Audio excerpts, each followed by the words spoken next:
just wanted to, again, empathize and recognize that this is a devastating occurrence. Fortunately, one that makes up for less than 0.5% of abortions that occur, but that does not lessen the need for our sensitivity to the issue. And so I would just, suggest to you that I believe that the person responsible for this crime should be prosecuted to the fullest degree. But because of that crime, it does not change the validity of the life that is created. And there should not be 2 lives that are broken because of this incident.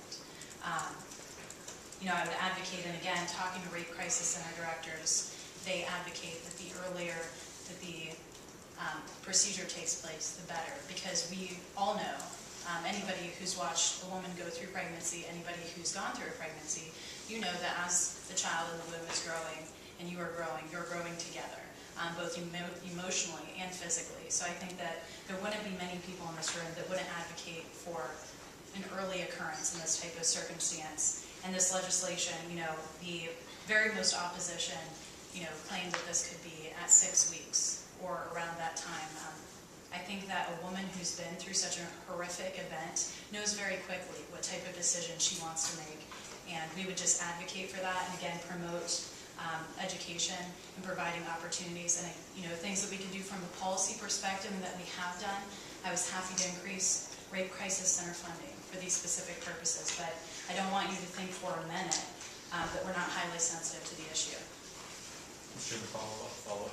Yeah, I can appreciate the sensitivity put into the conversation, but I think the point in my questioning was really the idea that each pregnancy scenario deserves consideration for what it is, a very unique circumstance and situation that deserves consideration of all elements of the scenario. And I would argue and differ with you that I think when a victim of rape when that happens, there are psychological, emotional, and physical issues that can impact their line of thinking and their emotions and their understanding of things, disorientation. And so I don't think there's any sort of broad stroke there in terms of how women would feel.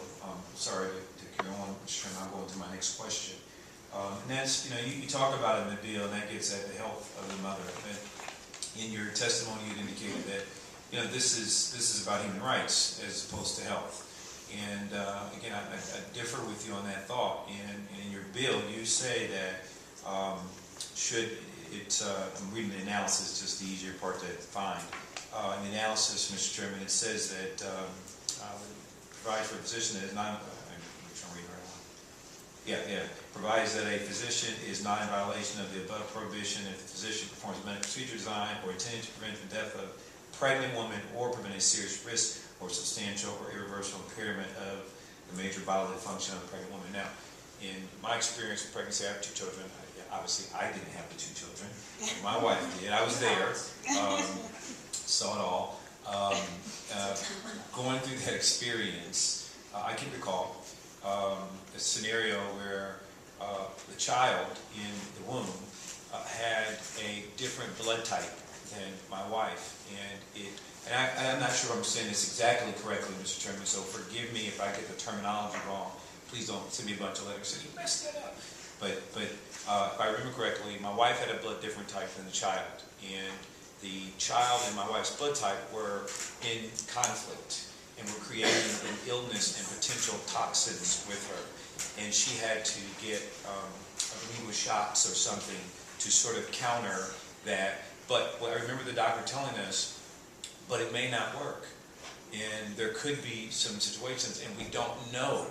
And we, at this point, it's one of those things where we kind of got to see and see how your body reacts. And so my point is that that's kind of lost time, and you don't know the outcomes. How does a person, and again, going back to each pregnancy is its individual situation and scenario, how do we get at that by legislating such a broad stroke to say that when a heartbeat is detected, then X? But there's so many different scenarios, just like with my wife that play out, where health, you may not know until further along in the pregnancy, and then it may not be a conclusion. It's unknown, because I remember them saying this, we don't know what's going to happen to you. Mr. Chairman, Representative, as you and I both know, the legislature is expected to know a lot about a lot of things, and the truth be told, we are a mile wide and an inch deep. And that's again why I would defer to the medical professionals. But what I will tell you is, with the technological advancements we've seen in the last few decades, and with career professionals whose sole purpose in life is to protect this child within the womb, you know, neonatologists, their profession, their area of medical study is to operate on and work on the child within inside the womb.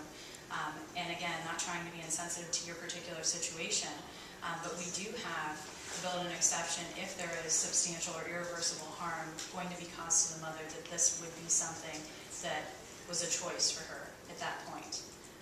And so I think that we've already been sensitive to that issue and tried to address that and allow for that ring for medical professionals to do what they need to do in defending lives.